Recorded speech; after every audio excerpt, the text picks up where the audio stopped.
안녕하세요. 의료시설의 공조와 환기라는 주제로 오늘 발표를 하게 된 세종대학교 건축공학과 성민기입니다.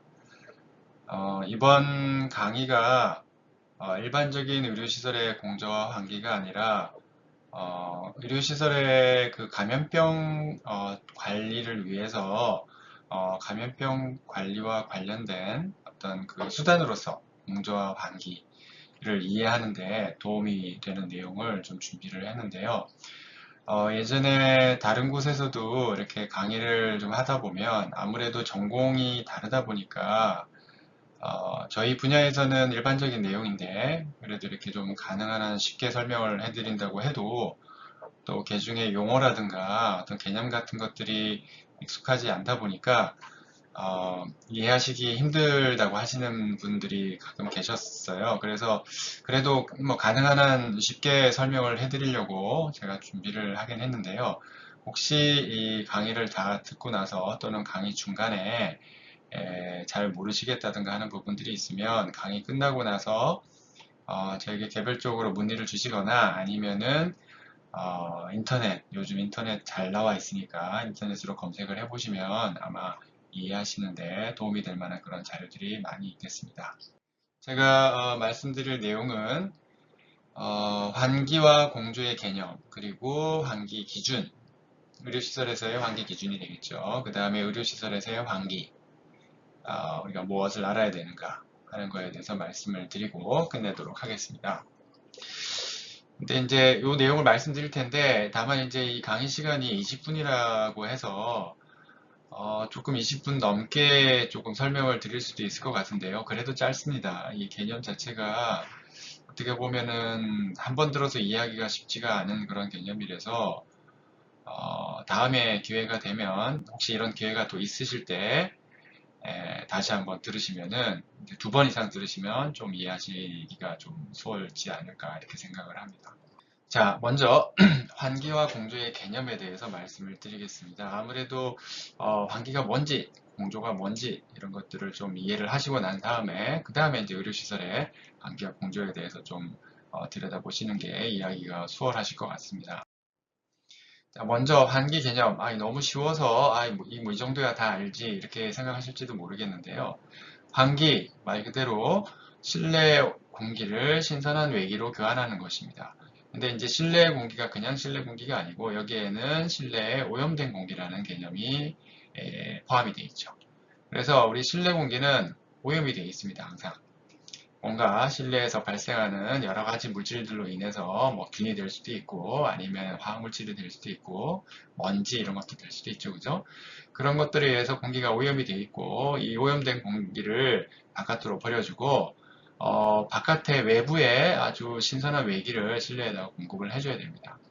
그래서 실내에서 발생되는 공기 오염 물질을 바깥으로 배출시켜주고 바깥에서 신선한 공기를 공급을 해줌으로써 오염물질 농도를 희석을 해주는, 그러니까 오염물질 농도를 낮춰줄 수도 있죠. 그죠? 그러니까 밀어내가지고 이렇게 바깥으로 버려줄 수도 있지만, 오염물질 농도를 낮춰주면 우리가 들이마실 때 조금 덜 들이마실 수 있으니까 뭐 그런 역할도 하게 됩니다.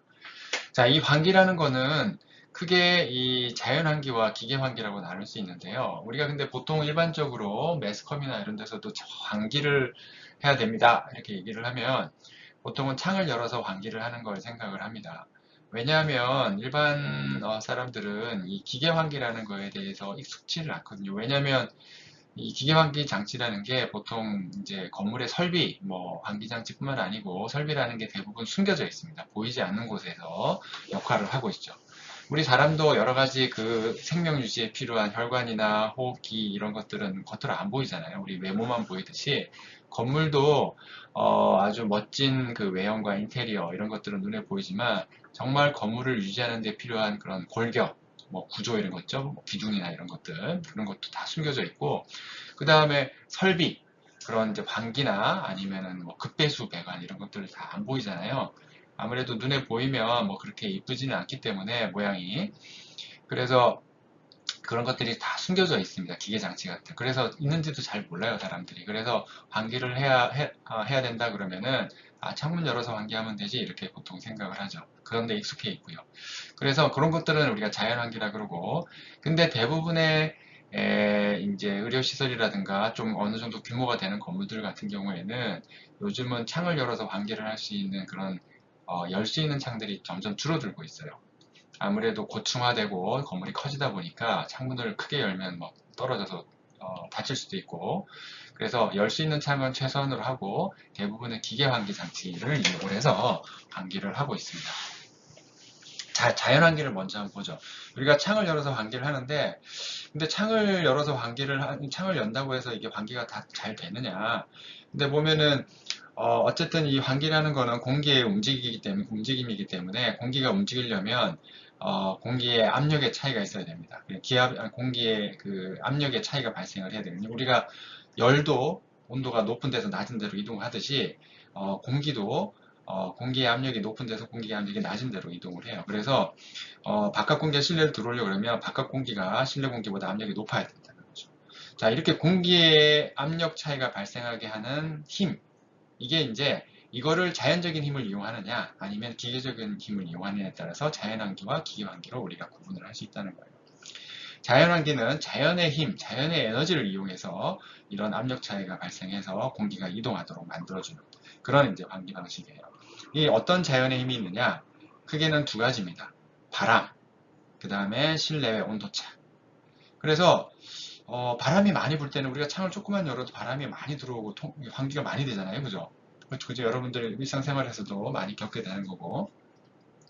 그 다음에 우리가 비전문가들 잘 모르는 것 중에 하나가 이제 온도차예요.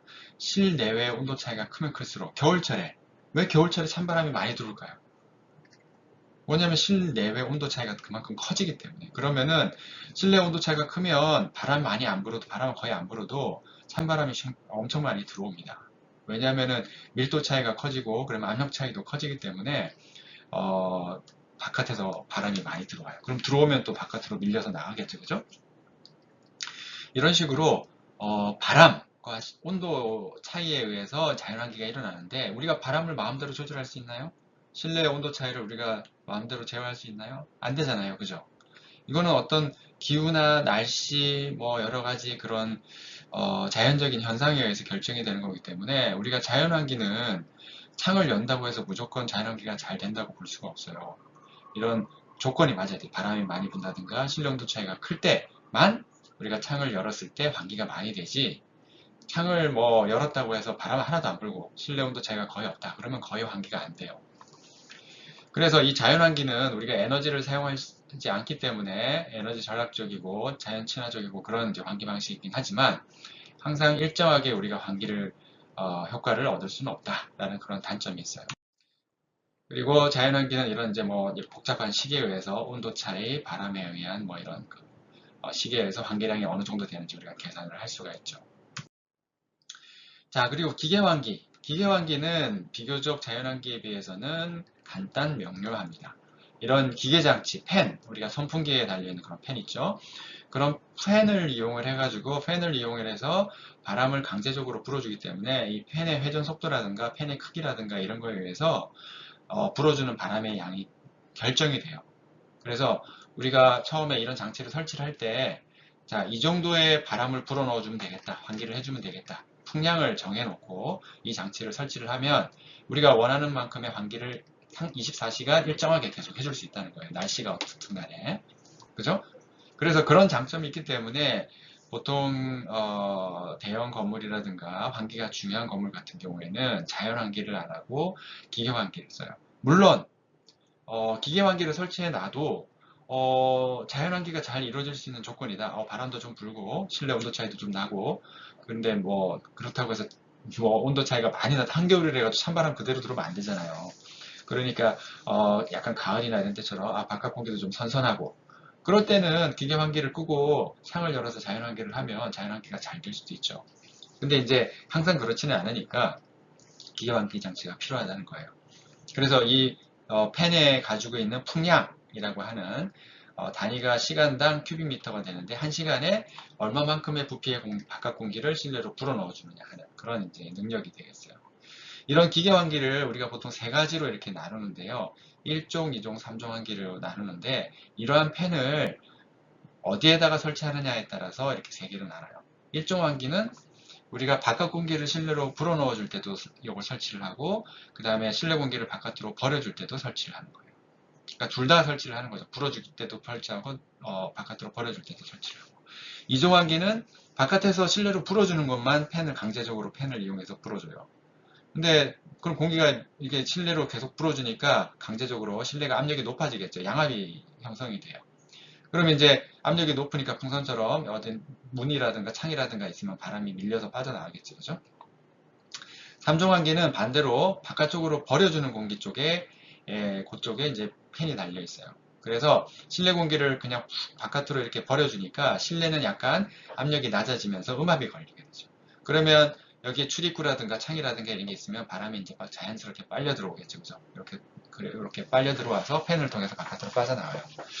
그래서 이 3종 환기 같은 경우에는 여기 음압이 걸려 있으니까 음압하면 여러분들이 이제 딱 떠오르는 게 있죠. 음압 격리 병실.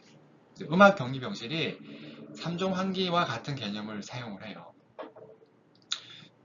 그래서 그럼 음압 격리 병실이 무슨 특징이 있느냐? 여기에 감염 환자가 입원해 있잖아요. 그죠? 그럼 감염 환자로부터 나올 수 있는 여러 가지 비말이나 비말핵이나 이런 에어로졸 같은 것들, 그런 감염균이 발생을 하게 되는데 그게 이 출입구를 통해서 복도나 다른 실로 퍼져나가면 안 되겠죠. 그래서 여기를 음압으로 만들어주면 항상 공기가 실내로 들어오고 바깥으로 빠져나가지 않으니까 격리가 잘 된다는 거예요. 확산이 안 된다는 거죠. 그래서 송풍기를 통해서 바깥으로 버려주면 되니까 그죠?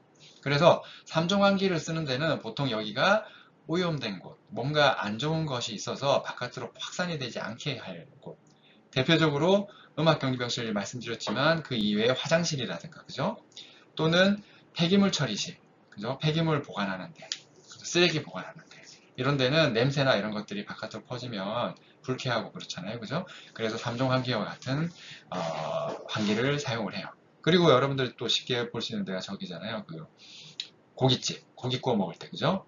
불판 위에 이렇게 막 강제적으로 배기시켜주는 고기 냄새 막 이런 것들이 실내로 막 퍼지지 말고 바로바로 바깥으로 버려질 수 있도록 하는 그런 것도 3종 환기의 개념을 이용을 했다고 볼 수가 있겠어요.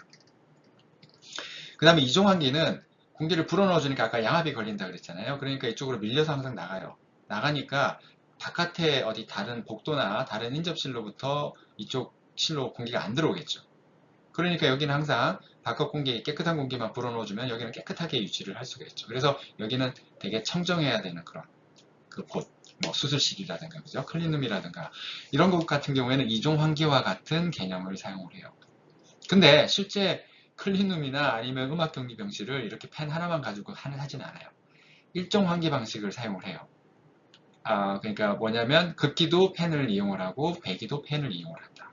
다만 이 팬은 우리가 풍량을 조절할 수 있기 때문에 급기를 많이 해주면 어떻게 되겠어요? 배기보다. 그러면 여기가 압력이 높아져서 양압, 2종 환기와 같은 상태가 되겠죠. 반대로 급기보다 배기를 많이 해주면 그러면 3종 환기와 같은 음압이 형성이 되겠죠.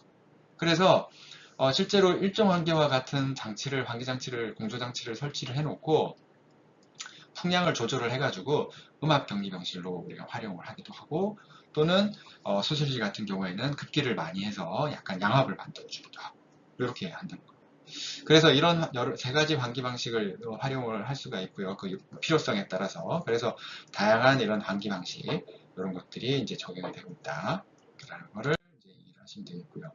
자, 그리고 이런 이제 환기 방식이 있는데 이 환기의 어떤 성능, 효과 이거를 나타내는 어떤 그런 단위나 어떤 아니면 개념 이런 것들을 먼저 조금 이해를 하시고 그 다음에 뒤에 어떤 기준이라든가 이런 것들을 보시면 되겠는데요. 이게 어떻게 보면은 조금 간단하면서도 또 이해하기가 조금 어려울 수도 있고 좀 오해도 좀 있는 뭐 그런 개념이라고 할 수 있겠어요. 아까 조금 전에 기계환기 말씀드렸잖아요. 기계환기 같은 경우에 기계환기의 풍량 말씀드렸죠. 환기 풍량, 그죠? 시간당 부피. 외기를 얼마만큼 불어넣어주냐. 요거를 가지고 우리가 환기량을 계산을 할 수도 있는데, 우리가 환기가 얼마나 되는지를 우리가 판단할 수도 있는데, 근데 우리가 똑같이 예를 들어서 100이라는 그 환기 풍량을 가지고 환기를 해준다고 했을 때, 100이면은 어느 정도 환기를 해주는구나, 우리가 대충 감을 잡을 수는 있지만, 그 100이라는 걸 가지고 아주 작은 실 하나를 환기를 할 때하고 엄청나게 넓은 무슨 체육관 같은 데를 환기를 할 때하고 어떻겠어요? 아무래도 넓은 공간을 100이라는 걸로 환기를 할 때는 아무래도 환기 성능이 떨어지고 환기 효율이, 환기의 효과가 떨어지겠죠. 그죠? 작은 실은 뭐 100 정도 하면 충분한데 큰 실 같은 경우에는 부족하다는 거예요. 그래서 그러면 실의 크기에 따라서 환기 풍량을 좀 나타낼 수 있는 적정한 환기 풍량을 나타낼 수 있는 개념을 좀 만들어 보자 해서 만든 게 환기 횟수라는 거예요. 바로 환기 풍량을 실의 최적으로 나누는 거예요. 그러면은 단위가 여기 이제 큐빅미터가 없어지니까 시간분의 1이 되는데 이게 개념이 뭐냐면 1시간에 이 실체적만큼의 공기가 몇 번 들어왔다 나가느냐, 그 환기가 되느냐 하는 개념이에요. 그래서 우리가 보통 환기횟수 2회다. 그러면은 뭐냐면 1시간에 우리가 환기하고자 하는 그 실의 최적 부피만큼의 공기가 2번 들어왔다 나가는 그 2배만큼의 공기를 1시간 동안에 불어넣어주는 거라는 얘기예요.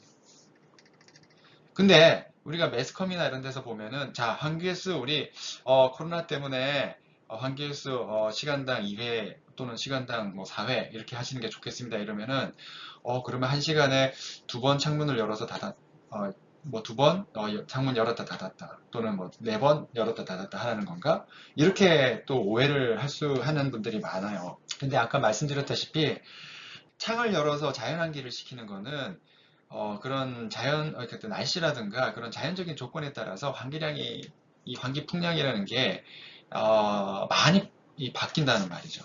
그래서 1시간에 창을 2번 여세요 이러는 거는 사실은 정확한 그러니까 명확한 그런 어떤 그 환기 효과를 기대하기는 쉽지는 않아요. 그 날씨라든가 이런 것에 따라서 달라지니까 너무 천차만별로 달라지기 때문에 그래서 기계 환기를 우리가 사용을 했을 때의 개념이라고 보통 보시면 돼요. 기계 환기는 항상 일정하게 환기를 해주니까요. 그죠? 그래서 환기횟수 2회다 그러면 기계 환기를 이용을 해서 1시간에 그 환기를 하고자 하는 실체적의 2배만큼의 공기를 불어넣어주는구나. 이렇게 생각을 하시면 좀 편할 거예요. 물론 자연환기를 이용해서도 환기횟수 2에 맞출 수가 있다기보다는 뭐 그런 자연적인 어떤 그런 이제 그 환경 조건에 따라서 환기횟수 창문 뭐 한번 열었다 닫아도 환기횟수 2회 또는 6회 그 이상의 효과를 얻을 수도 있어요. 근데 아까 여러 번 말씀드렸다시피 항상 일정하지 않기 때문에 그 명확하게 자연환기 창을 열어서 환기하는 거는 어떤 기준을 이해하기가 쉽지가 않다. 자, 그래서 이 환기횟수의 개념은 이제 설명을 드렸습니다. 그래서 그렇게 이해를 하실 거라고 생각을 하고, 근데 또 이 환기횟수가 그러면 환기횟수 2회면 1시간에 대상실의 최적의 공기 2배만큼의 공기로 환기를 하는 거니까 그러면 30분이면은 그 최적의 공기가 공급이 되니까 30분이면 실내 공기가 다 바뀌겠네? 실내 공기 중에 오염물질이 다 그냥 밀려 바깥으로 배출이 되겠네? 이렇게 오해를 할 수가 있어요. 오해하기 쉽죠? 뭐 저 같아도 만약에 환기 처음 이런 개념을 처음 배웠다 그러면 그렇게 오해를 했을 거예요. 근데 이게 표가 뭐냐면 여기 이제 CDC 가이드라인 이제 그 감염병 관리 시설에 대한 그 CDC 가이드라인에도 나와 있는 표인데요. 이게 ACH가 영어로 이제 이게 환기횟수와 같은 개념이거든요. 그래서 환기횟수 2회일 때, 시간당 2회일 때, 자, 아까 우리가 처음 얘기했듯이 30분이면은 그럼 실내 공기가 다 빠져나가니까 오염물질도 다 빠져나가겠네, 100% 제거가 되겠네 이렇게 오해를 할 수 있는데 실제로 보면 99%, 100%도 아니고 99% 제거되는데 걸리는 시간이 138분이나 걸려요. 30분이 아니고. 게다가 100%도 아니고 99.9% 제거되는데 걸린 시간은 또 207분이나 걸려요. 그러니까 어떻게 보면은 이 시간이 아무리 지나도 100%까지 제거되지는 않을 것 같아요. 실제 이론적으로는 그래요. 왜 이러느냐? 왜 그러느냐? 우리가 환기라는 게 여러분들 병원에서 주사기처럼 쫙 밀어주면은 이게 이제 밀어주는 속도가 우리가 이 환기 횟수라고 치면은 1시간에 주사기를 끝까지 한번 민다라고 하면 정말 1시간 만에 주사액이 다 빠져나갈 거 아니에요. 그죠? 주사액이 오염물질이라 그러면. 근데 우리 환기라는 거는 주사기처럼 뭐 한쪽에서 공기를 확 불어가지고 다른 쪽으로 이렇게 버려줄 수가 없거든요. 보통 일반적으로 건물에서 환기를 할 때는 이 넓은 건물에 그 천정이나 벽이나 이런 데 조그마한 구멍을 뚫어가지고 거기서 급기를 해주고 그 다음에 다른 쪽에 어디 저 멀리에 뭐 몇 개, 한 개나 두 개 이상 뭐 이렇게 구멍을 뚫어가지고 배기를 시켜주니까 시다 보니까 주사기처럼 그렇게 환기를 할 수가 없어요. 효과적으로. 그래서 실제 환기는 우리가 여기서 급기를 해주면 이렇게 바람이 불어가지고 시원한 바람이 오염물질이 여기 있을 때는 이렇게 바로 배기가 되겠죠. 근데 뭐 오염물질이 여기 있다, 감염자가. 그러면 신선한 바람을 불었을 때 이게 그냥 바로 빠져나가는 것도 있고 그 다음에 이렇게 해서 좀 섞여서 뭐 배출도 되겠지만 여기서 계속 정체되는 오염물질도 발생을 한다는 거예요. 그러다 보니까 이게 시간이 지나도 오염물질이 다 안 빠져나간다는 거죠. 그래서 가능하면 환기횟수를 높이려고 하는 것도 이게 이제 뭐 환기횟수 6회라 1시간당 6회라 그러면 10분이면 다 빠져나가는 게 아니기 때문에 그 환기횟수 뭐 6회, 12회 이렇게 얘기를 하는 거죠. 그래서 환기에서 아까 주사기 예를 들었는데 이렇게 충류 방식으로 환기를 해주는 건물도 있어요. 어떤 데냐? 바로 반도체 클린룸 같이 오염물질이 그 생산 수율에 불량품에 영향을 미치는 그런 것. 그죠? 그런 곳은 먼지 하나 이런 것들이 제품의 불량으로 바로 이어지기 때문에 먼지가 발생했을 때 바로 배출을 시켜줄 수 있죠. 이렇게 충류 방식으로 환기를 해줘요. 근데 돈이 많이 들겠죠, 거기는. 그래서 천정이 다 급기구고 바닥이 다 배기구예요. 천정이 다 헤파 필터로 달려있고. 그러다 보니까 필터 가격도 그렇고 그 다음에 공간도 더 필요하죠. 위아래로. 그죠? 스페이스도 더 필요하고 그 다음에 바람도 많이 불어줘야 되니까 그만큼 그 전기도 많이 들어가고 근데 그런 데는 그렇게 돈을 들여도 반도체 그 생산해가지고 그만큼 돈을 버니까 가능하죠. 근데 일반적인 건물들은 그렇게 할 수가 없어요. 그런 비용이나 이런 것들이 너무 많이 들고 건물 구조 자체도 이렇게 측류 방식의 환기를 하기가 불가능하게 돼 있어요. 그나마 우리 병원에서는 그 수술실이라든가 그죠? 이런 데는 약간 충류 방식의 환기 방식을 비슷하게 따라하긴 해요. 반도체 클린룸만큼의 충류는 안 되더라도 수술실 같은 경우에도 위에서 바람을 불어가지고 여기 아래쪽으로 이렇게 측면으로 이렇게 배기를 시켜줄 수 있게 약간 충류 이렇게 방식으로 오염물질이 발생했을 때 가능한 한 빨리 배출을 시켜줄 수 있는 방식으로 적용을 하려고 하고 있죠. 자, 여기까지 이제 개념을 이제 여러분들이 이해를 했다고 생각을 하고요. 이제 환기 기준을 한번 봅시다. 자, 환기 기준이라는 거는 그럼 얼마만큼 환기를 하면은 충분한가? 라는 거를 정하는 건데요. 이게 법적 기준도 있고 아니면 뭐 학술적인 기준도 있고 이제 그래요. 자, 환기의 목적을 우리가 생각해 보면 결국에는 실내 공기 중에 있는 그런 오염물질이나 이런 것들을 버려주고 깨끗하게 만들어주기 위한 게 환기의 목적이죠. 1차적인 목적이죠. 그래서 실내 공기질을 깨끗하게 유지하기 위해서 환기를 한다고 생각하면 실내 공기 중에 오염물질을 조금 낮게 만들어줘야 되겠구나. 오염물질 농도를 오염물질이 발생하면 그걸 바깥으로 버려서 농도를 낮춰줘야 되겠구나 이렇게 생각을 할 수가 있고 그러면 어떤 오염물질을 우리가 대상으로 해야 되겠느냐 뭐 여러 가지 오염물질이 있어요. 무슨 그 휘발성 유기화합물이라고 하는 뭐 화학물질도 있고 라돈 뭐 미세먼지 뭐 그다음에 뭐 그 뭐 이산화질소 그다음에 뭐 일산화탄소 그다음에 여기 있는 이산화탄소 여러 가지 물질이 있는데 우리가 실내에서 분명히 발생한다. 우리 건물 실내에서 분명히 발생한다고 생각하는 오염물질이라 그러면은 이산화탄소죠. 항상 건물에는 사람이 있으니까. 물론 사람이 없을 수도 있죠. 근데 사람이 없을 때는 환기를 할 필요가 없어요, 사실. 환기가 뭐냐면 사람을 위해서 하는 거니까. 그래서 사람이 있는 건물에 환기를 한다고 했을 때 항상 발생하는 오염물질이라고 하면은 이산화탄소. 이산화탄소가 뭐 우리 뭐 암을 일으킨다든가 그러진 않지만 이제 질식을 하게 한다든가 뭔가 뭐 집중력을 떨어뜨린다든가 그러잖아요. 그래서 이산화탄소 농도를 기준으로 해야 되겠다. 그래서 사람이 많으면 그만큼 환기를 많이 해줘서 이산화탄소 농도가 많이 올라가지 않도록 해주고 사람이 적으면 조금 덜해서 이산화탄소 농도가 뭐 어느 정도 이상까지 안 올라가도록 해주는 뭐 그런 방식으로 그 환기 기준을 만들어줘요. 그래서 이산화탄소 농도가 뭐 1000 ppm 이하가 되도록 하기 위해서는 얼마만큼 우리가 바깥 공기를 공급을 해서 환기를 해줘야 되느냐. 이런 식으로 환기 기준을 만들곤 하죠. 일반적인 건물에서는. 그래서 환기 기준의 단위는 아까 보셨던 풍량, 큐빅미터 퍼아워라고 하는 이 풍량 밑에다가 뭐냐면 사람당, 제실 인원 한 사람당, 예를 들어서 병실 1인 병실이다 그러면 한 사람이잖아요. 그죠? 뭐 2인 병실이다 그러면 2배만큼의 환기를 해줘야 되고 4인 병실이다 그러면 1인 병실에 비해서는 4배만큼의 환기를 해줘야 된다라는 얘기죠. 근데 이제 그 실에 몇 명이 사용할 건지가 명확하다.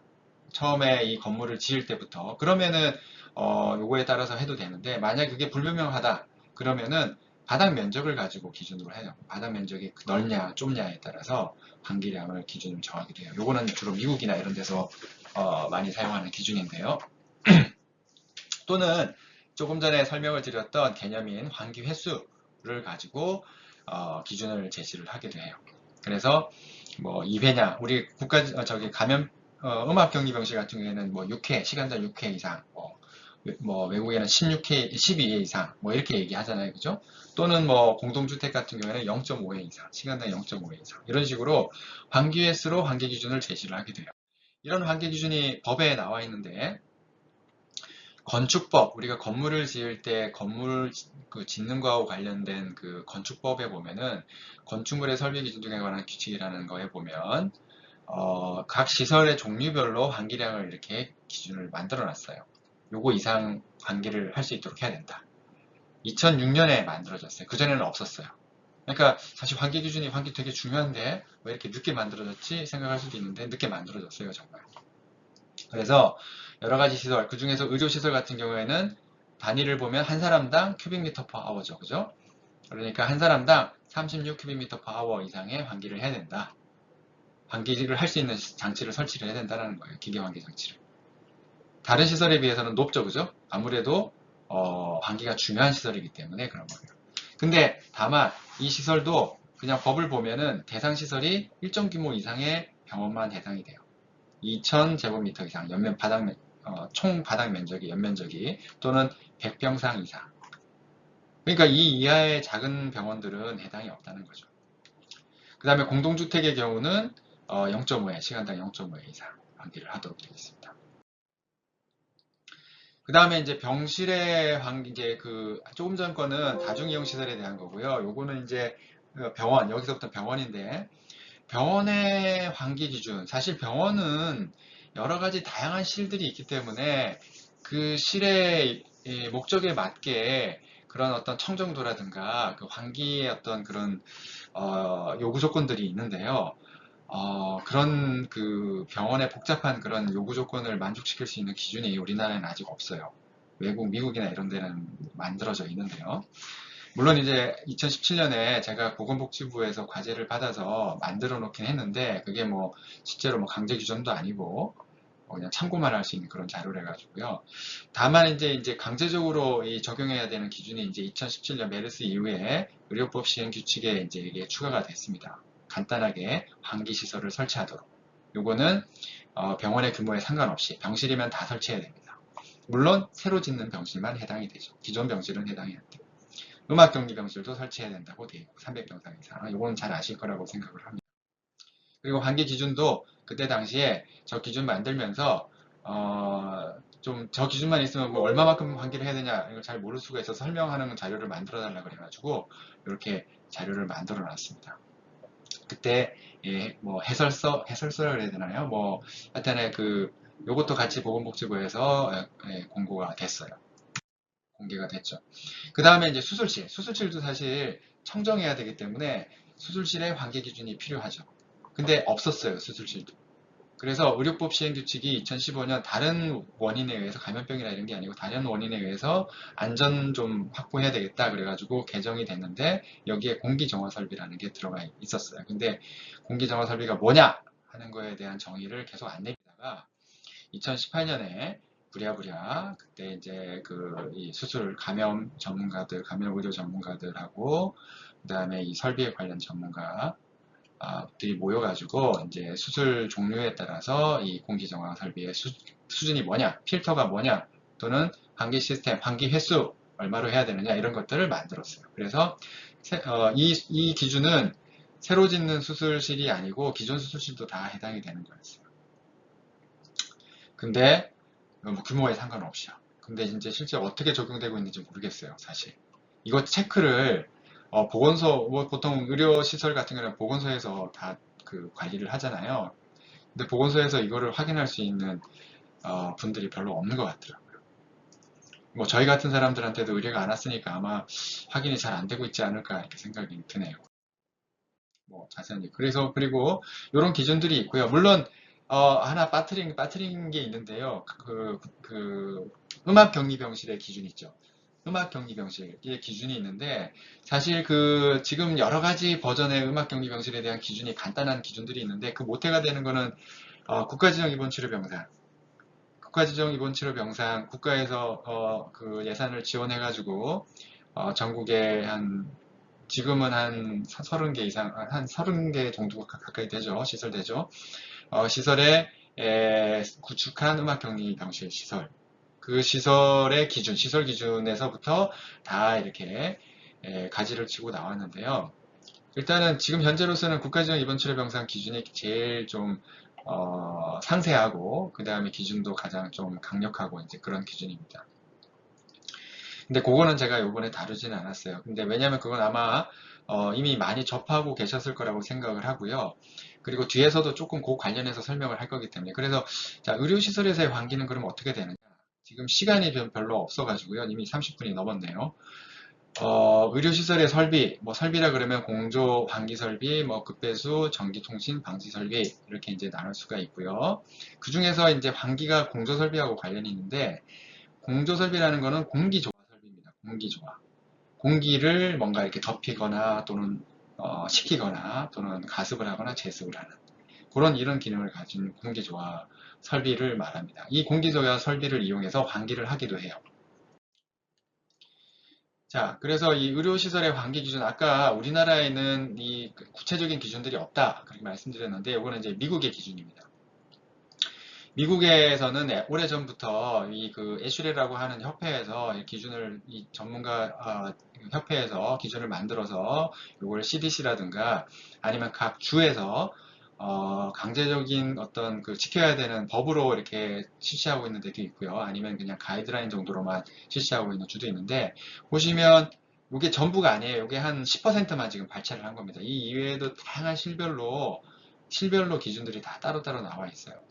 그래서 뭐 수술실이라든가 뭐 응급실이라든가 뭐 선별진료실이라든가 이런 실별로 어떤 특성을 이렇게 규정을 하고 있냐면은 이제 압력 관계, 주변실과의, 그러니까 음압이냐, 양압이냐, 또는 뭐 압력 상관없느냐. 그 다음에 환기의 수, 그 다음에 배기되는 공기를 다 바깥으로 전량 배기를 해야 되느냐, 재순환하면 안 되느냐, 또는 요거는 이제 에어컨 같은 거 실내에서 재순환하면서 냉난방하는 장치를 써도 되느냐, 안 되느냐. 그 다음에 온도, 습도 이런 기준들이 각 실별로 이렇게 제한이 되어 있습니다. 각각 하나씩 보시면 요거는 이제 정말 음압격리병실에서 되게 중요한 거죠. 그죠? 우리가 2.5파스칼을 지켜야 된다. 이렇게 기준이 나와 있는데요. 아까 말씀드린 환기의 어떤 종류에 대해서 말씀드렸을 때 음압격리병실과 같은 곳은 3종 환기와 같은 환기를 해줘야 된다. 그러니까 배기를 많이 해가지고 주변 복도라든가 이런 데서 공기가 빨려 들어가도록. 그리고 오염된 시인 경우에 음압격리병실이라든가 폐기물 처리실이라든가 주방이라든가 화장실. 그럼 이거 어떻게 확인하느냐? 공기의 흐름을. 보통은 이제 우리 같은 사람들이 가서 확인을 할 때는 이제 스모크 연기가 발생하는 거를 가져가서 출입문이나 이렇게 경계가 되는 곳에서 틈이 이렇게 있거든요. 다 보면. 그런 데서 공기 흐름이 보이질 않으니까 그 공기 흐름을 보기 위해서 연기를 조금 이렇게 뿌려보면 공기가 빨려 들어가는 게 보여요. 그러면 이게 음압이 잘 유지가 되고 있구나 이걸 우리가 알 수 있죠. 근데 정확하게 2.5파스칼이 맞느냐 안 맞느냐는 이 시설에 차압기가 설치가 되어 있어서 여기 차압 표시기가 보통 문 옆에 이렇게 달려 있는 경우가 많은데 정확하게 그거를 보고 2.5파스칼 또는 3파스칼 뭐 그 이상 차압이 되어 있구나 하는 걸 확인할 수도 있고요. 만약에 그게 없는 경우에는 우리가 들고 다닐 수 있는 차압계가 또 있어요. 파는 게 있습니다. 물론 뭐 보통 한 몇십만 원 정도면 사거든요. 그러니까 그거를 들고 가서 여기 튜브를 이렇게 연결을 해야 되는 튜브를 안쪽으로 이렇게 하나 밀어넣고 그 출입문 아래쪽으로 그 다음에 바깥에서 이렇게 눈금 읽어보면 금방 한 뭐 1, 2초도 안 걸려요. 금방 차 값이 떠요. 그러니까 그걸 보고 지금 여기 그 문을 경계로 해서 실 안하고 복도하고 압력 차이가 얼마가 걸렸구나, 양압이구나, 음압이구나 이런 거를 확인할 수가 있어요. 자, 그런 식으로 확인을 하시면 되고요. 그 다음에 양압인 거는 당연히 뭐 수술실이라든가 클린룸이라든가 계력병실 같이 좀 약재실이라든가 청정해야 되는 거, 그런 것은 양압 환기를 해서 바깥으로 공기가 빠져나가도록 해줘야 된다는 거죠. 그다음 환기 횟수는 아까 말씀드렸어요. 환기 횟수를 높이면 높일수록 오염물질 제거 속도가 빨라진다라는 거. 그리고 외부로 직접 배기. 우리가 국가지정 입원처리병상 같은 경우에는 배기되는 공기를 재순환 절대 못하게 합니다. 다 배기하도록 하고 있죠. 근데 우리가 일반적인 건물에서는 병원도 마찬가지예요. 일반 병동이라든가 다 마찬가지인데 재순환을 해요.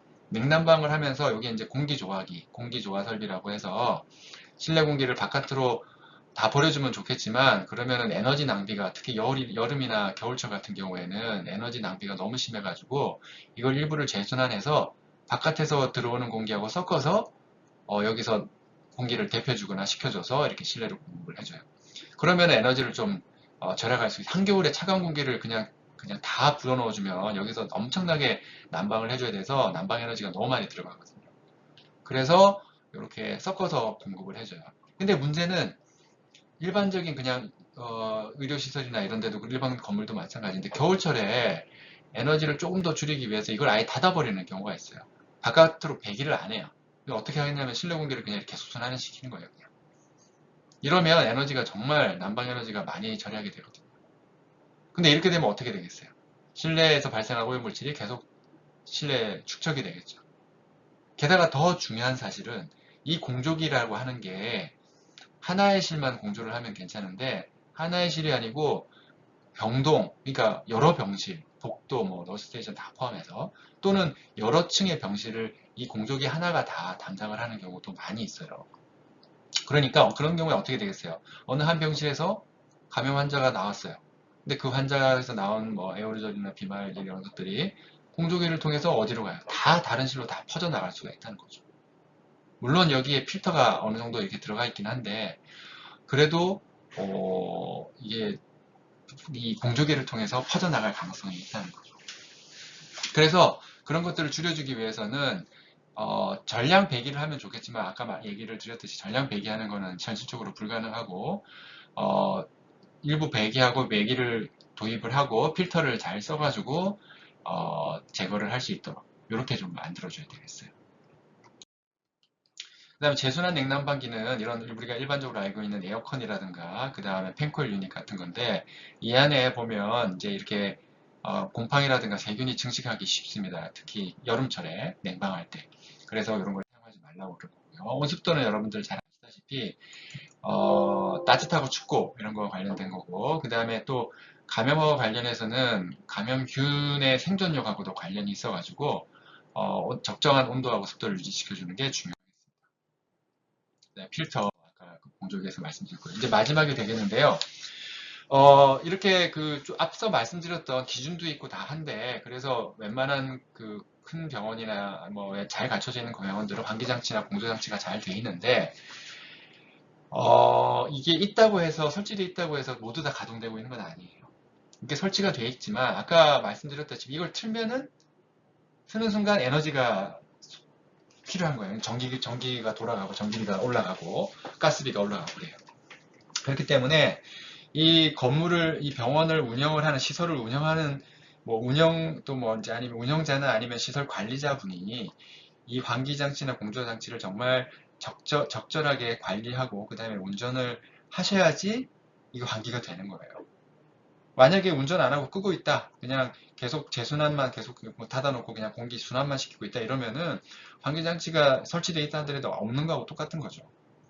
그래서 의료진 분들이 이 환기장치 좀 익숙하지 않다 하더라도 여기 이제 병실에 가면은 이제 천정을 바라본 건데 천정에 이렇게 사각형이나 동그랗게 구멍이 뚫려져 있는 데가 있어요. 이런 것들이 다 환기나 공조를 위한 그런 이제 급배기구거든요. 그러니까 이런 게 있는지를 먼저 보시고 이게 있으면은 환기 장치가 있긴 있구나. 뭐 가동하고 있는지 안 하고 있는지 모르겠지만. 근데 있긴 있는데 이게 지금 가동하고 있는지 확인하려 그러면은 여기에다가 여기 리본 같은 약간 그 실 같은 거를 좀 이렇게 붙여놓는다든가 하면 바람이 불면 팔랑팔랑 거리잖아요. 그죠? 뭐 휴지 같은 걸 이렇게 좀 잘라서 붙여놓는다든가. 그러니까 그런 식으로 해서 환기가 되고 있는지 안 되고 있는지를 이렇게 상시 확인할 수도 있고 아니면은 손을 대봐도 이렇게 약간 바람을 느낄 수가 있어요. 근데 이게 천정이 높아가지고 손 일일이 대기가 어렵잖아요. 그죠? 또는 아까 제가 잠깐 말씀드렸던 연기를 발생하는 걸 이렇게 물론 담배를 펴서 연기 발생하면 안 되겠지만 이렇게 연기 발생하는 걸 조금 발생시켜 가지고 바람이 나오는지를 이렇게 눈으로 확인하는 방법도 있죠. 그러니까 그런 식으로 환기장치, 공기장치 되게 중요한데 실제 적용되고 있는지 안 되고 있는지를 이 병원을 사용하시는 환자분 또는 이제 의료진 분들이 꼭 확인을 하셔야 된다는 거예요. 정말 실제로 조사를 해보면 아까 말씀드렸던 겨울철에, 여름철에 외기도입 안 하는 데가 많아요. 이게 상급 종합병원 대상으로 설문조사를 한 건데도요. 그 다음에 뭐 올 초에 뉴스에도 나왔었습니다만 뭐 종합병원인데도 불구하고 환기장치 설치했는데도 불구하고 안 트는 거예요. 그러니까 이게 막 먼지 쌓이고 이래가지고 문제다. 그래서 한번 이슈가 된 적도 있었죠. 이런 식으로 환기가 중요하고 환기가 설치돼야 된다는 건 다 인식은 다 가지고 있어요. 근데 실제로 설치가 가동이 되고 있는지 안 되고 있는지를 그것까지 확인하는 거는 조금 아직까지 좀 부족한 것 같습니다. 그런 것까지 우리가 신경을 써서 의료시설에 그 환기가 잘 되도록 그래서 감염 관리가 조금 더 효과적으로 될 수 있도록 할 수 있으면 좋겠습니다. 여기까지 발표를 마치도록 하겠습니다. 네, 감사합니다.